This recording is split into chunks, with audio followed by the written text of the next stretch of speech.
So the NBA has made and will make some changes in the future. For example, like the NBA changing the All-Star game format from being East versus West or West versus East to Team LeBron and Team Steph, and whoever the captains for an All-Star team will be in the future, which was a good change because there's no way that the East could compete with the West after what went down in last year's offseason.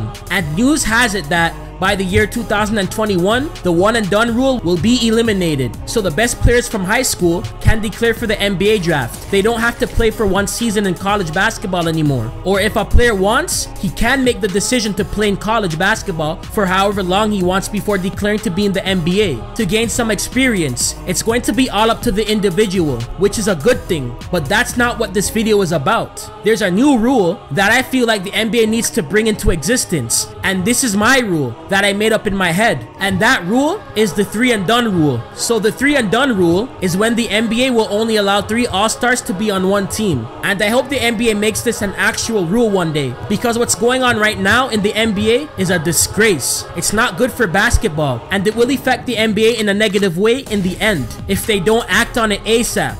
After seeing Demarcus Cousins sign with the Golden State Warriors, I said, okay, this is enough. Kevin Durant has already taken it too far by joining them, but after seeing what Cousins did, I'm at my boiling point. We'll get into this more in a few seconds. If you are new to my channel and not subscribed, subscribe, because I drop basketball videos and I cover different topics of the NBA. And don't forget to hit the notification button to get notified whenever I drop a video if you are subscribed already. Once again, it's Third Eye 195 coming at you with another video. Stay tuned.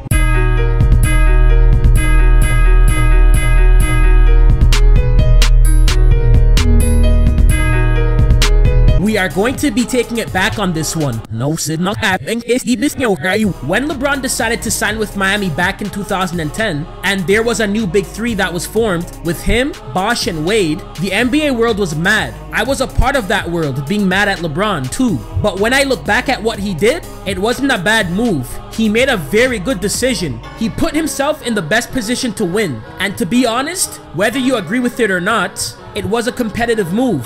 He made this decision in order to beat the Boston Celtics, who had a big four of Rondo, Garnett, Pierce, and Allen, because LeBron couldn't get past them when he was on the Cavaliers. There's one thing most people fail to mention, and it's this. Even though LeBron formed that new super team in Miami, the NBA was still competitive. If you look back to the 2011 playoffs, Miami were the favorites to win a ring. They got past the 76ers in the first round in 5 games, and in the second round, got past LeBron's kryptonite, the Boston Celtics, in 5 games, and advanced to the Eastern Conference Finals, where they would beat the Chicago Bulls in 5 games as well to advance to the finals. If you go back and look into the 2010-11 regular season, Boston beat Miami in the regular season 3-1. They beat Miami on October the 26th, 88-80, then on November the 11th, 112-107, then on February the 13th, 85-82, until Miami beat Boston in the last and final regular season game on April the 10th, 100-77. So that goes to show how much of a powerhouse Boston was back then. And if you look at Chicago, the Bulls beat Miami as well in the regular season series, but the difference was that they swept them.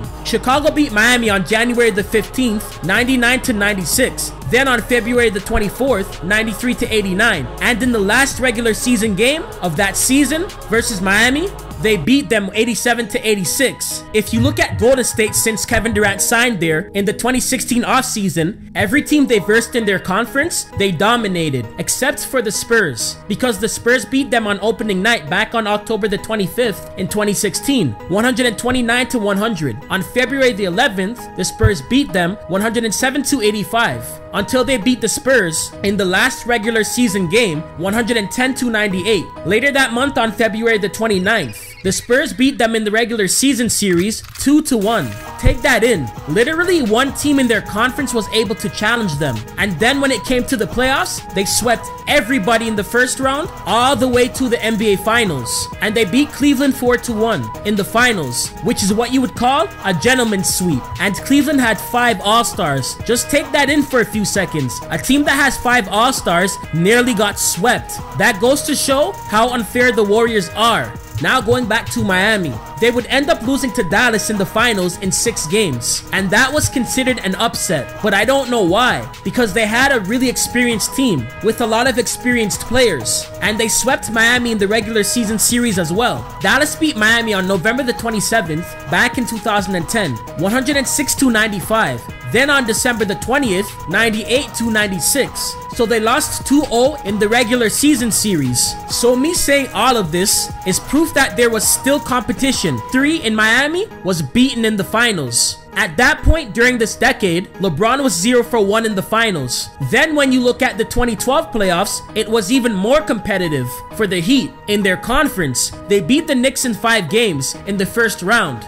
Then in the second round, Indiana forced a 6-game series. And in the next round, against the Celtics in the Eastern Conference Finals, Miami won in 7 games. Then Miami would end up winning a championship, and it was LeBron's first championship in his career against the OKC Thunder. At this point, LeBron was 1 for 1 in the finals during this decade. Then in the 2013 NBA playoffs, it was even more competitive than the 2012 playoffs for Miami. They swept Milwaukee in the first round, then beat the Bulls in the second round in 5 games. And in the Eastern Conference Finals, Indiana would force the series to go to 7 games. And when Miami advanced to the finals, they beat the Spurs in 7 games. So they had back-to-back Game 7 series in the conference finals and in the finals. And Miami went for a repeat. They won back-to-back championships. So at this point, LeBron was 2 for 1 in the finals this decade. Then in the Big Three's last playoff with each other, they swept Charlotte in the first round. Then in the second round,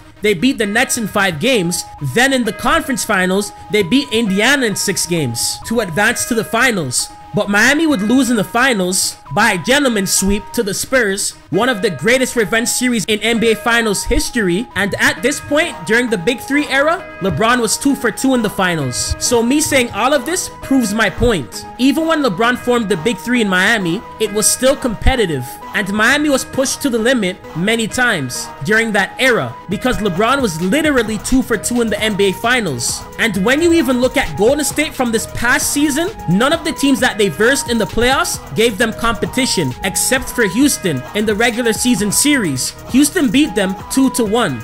Then in the playoffs, they beat San Antonio in 5 games in the first round. Then in the second round, they beat New Orleans in 5 games. And since Durant's arrival, they faced the biggest competition they've ever seen since 2016. The Houston Rockets would push the Western Conference Finals series to 7 games, but they would lose to Golden State. And in the finals, Golden State swept the Cavaliers. And this was the first sweep this decade since last decade, back in 2007, when San Antonio swept the Cavaliers in LeBron's first finals appearance in his career. So for people that say that LeBron did the same thing Kevin Durant did, he didn't, because he never joined a team that beat him. He created a super team just to get past the Boston Celtics, and that's exactly what happened. So what LeBron did was a competitive move. Like I said before, Durant joined the most winningest team in NBA history. Let that sink in. A team that won 73 games, that won a ring without him, and they didn't need him to win another ring for them. Plus, he blew a 3-1 lead in the Western Conference Finals when he was on OKC.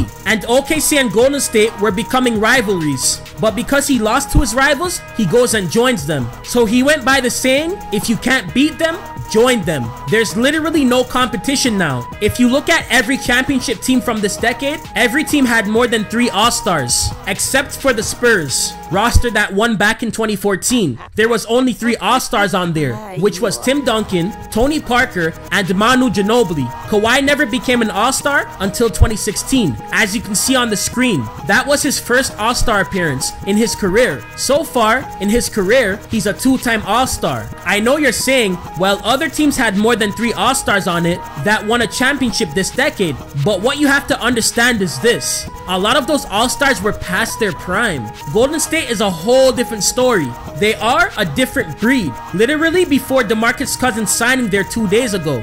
4 of their all-stars are in their prime, except for David West and Andre Iguodala. And now Golden State has 7 all-stars on one team if David West decides to not retire for next season. Now you have 5 all-stars that are in their primes on one team in the starting lineup. And the starting lineup will consist of Stephen Curry, Klay Thompson, Kevin Durant, Draymond Green, and Demarcus Cousins. You have the greatest three-point shooter in NBA history in Steph Curry, and arguably the second greatest three-point shooter in NBA history in Klay Thompson. He literally has the chance to surpass Ray Allen in three-point totals. And you have the greatest scorer in this generation, a guy that can do everything on the court in Kevin Durant. Plus Draymond Green, one of the best defenders in the league and the best center in the NBA, Demarcus Cousins. He literally was averaging before he tore his Achilles 25.2 points, 1.6 steals, 1.6 blocks, 5.4 assists, and 12.9 rebounds per game in 48 games with the Pelicans. This is unfair.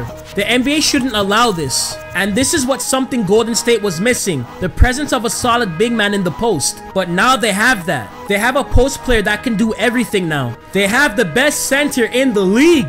Golden State has the chance of going 82-0 this season, and they have a chance to go 16-0 in the playoffs. They can literally sweep through every team they verse in the playoffs. This is an all-star team. Even before DeMarcus Cousins' arrival, since Kevin Durant went to Golden State, so far, they are 2-0 in the NBA Finals. Imagine how much more final series they can win with the team that they have now. This is why the NBA needs to implement the 3-and-done rule, and now ASAP. If they let this teaming up stuff happen, fans will get disinterested, and the whole point is to make the fans happy. And that's a part of the entertainment. We love the greatest moments when it comes to sports because it gives us a lot of memories. And if this continues, the NBA is going to lose out on a lot of money, and they definitely don't want that happening. The ratings will literally go down, and it has been going down since Durant's arrival to Golden State. If the NBA does implement this rule, it will allow the competition to spread out more, and it will make things in the NBA better and more competitive.